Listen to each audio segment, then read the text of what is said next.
At ating po makakausap sa mga sandaling ito mga kapuso si Retired General Elmo San Diego, ang head ng Quezon City Department of Public Order and Safety. General San Diego, sir, magandang umaga po. Hello. Magandang umaga, Melo. Opo, ay kami po mangungumusta kasi pumayag po ang ating Quezon City Government para sa pangalawang araw po ng peaceful rally ng Iglesia ni Cristo. Ano po ba yung mga kondisyon po natin at paano po ito magiging kakaiba kaysa kahapon po, General San Diego? Yeah, good morning again, Melo. No, Opo. maraming pagkakaiba ron sa nangyari kaysa kahapon. Kasi kahapon wala namang pag-uusap yun. Opo. Nagkabiglaan nga lang yun. No? Mhm. Ngayong umaga, yung binigay na permit ng committee namin dito sa local government, kasama yung mga polis natin, organized na yung kanilang rally at inilipat na natin sila lahat sa White Plains Avenue. Opo. Hindi kagaya kahapon na nasarado EDSA. Ang usapan ngayon, pag nangyari ulit yun, i-deny natin, i-cancel natin yung permit.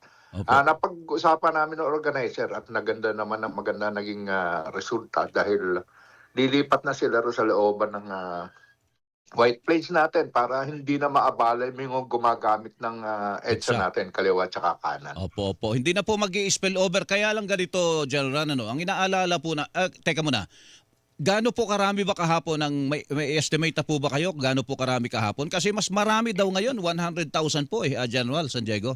Yeah, ang kanilang estimate na 100,000, pero kahapon nasa 10,000 kami. Opo. Tingin ko naman kasi ang Melo, ang kanilang hiningin permit ay 3 days na sunod-sunod. Hindi naman natin pinagbigyan, pero kung tingin namin na susunod naman sila ron sa napag-usapan, Opo. wala namang problema, extend natin. Hindi kagaya nung una nilang plano na magka-camp out sila, hindi na sila aalis yan. Opo. Hindi na ganon. Oho. Kung kailangan extend, pag-aaralan namin ulit ng committee namin, pwede naman natin extend yan kung kailangan. Pero kailangan organize at kailangan sumunod doon sa napag-usapan. Ay, ito nga po ang punto ko kahapon 10,000 lang, yun ang estimate. Pero nakaabala sa EDSA. Ay kung yan ay kukonfine nyo doon sa White Plains Avenue, kaya yung mas marami, 100,000 po, General. Hindi kaya mag-i-spill over din po? Meron tayo, Amelo, meron na tayong sukat ng area dahil marami na tayong nakaraan na eksperyensya tungkol sa dami ng ma-accommodate ng White Plains. Kakasya yon. Ang importante, hindi sila mag-i-spill over ng EDSA kasi yung EDSA ay napaka-importanteng artery naman dito sa Metro Manila. Hindi dapat masarado. Yun lang ang pakiusap natin. At yun ang pinirmahan. Opo. Doon sa pinag-usapan natin. Opo. Meron pa bang ibang mga apektuhan doon sa may bandang likuran? Sa kabila, EDSA ito, tapos sa kabilang dulo po, anong epektadong kalsada po doon kung sakali, General? Yung Katipunan Extension at saka Temple Drive, ginawa namin yung one side na parking naman para hindi sa EDSA magpa-park. Yung kahabaan nun, naabot siguro sa may lugar ng Ortigas, medyo organized ang parking natin at mabantayan. Napag-usapan yun, kasama sa pinag-usapan yun para nang sa ganun ay lumuag naman yung EDSA natin. Opo, kaya kasi 100,000 ito, hindi lang tao yan, pati sasakyan na magdadala ng ganong karaming tao po ang uukupa ng mga espasyo dyan sa mga kalsada na yan, General, di ba?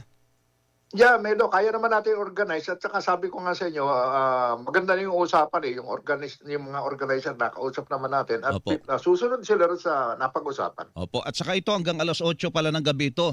Ngayon, kung magdi-disperse na po sila, ay problema yon. Yung pagdi-disperse, baka talaga makaabala po yon sa EDSA, General. Yeah, alam mo maganda, hindi rin sila sa EDSA sasakay nung pagkatapos. Drop-off lang yon. Ipaparada ang sasakyan nila sa Santulan at saka dito nga sa lugar ng Temple Drive. Oho. Tapos magtatawagan na lang sila para organize. At napakaganda naman nung napag-usapan at tingin ko maganda control dahil alam mo naman yung kapatid natin sa iglesia, marunong naman sumunod sa mga pamunuan niyan. Opo. So ako naniniwalang masusunod yung napag-usapan at pati yung pag-alis nila ay organized na rin. Opo, sige po. General San Diego, sir, salamat po sa panahon at sa pagpapaliwanag nito at good luck po sa inyo para sa araw na ito.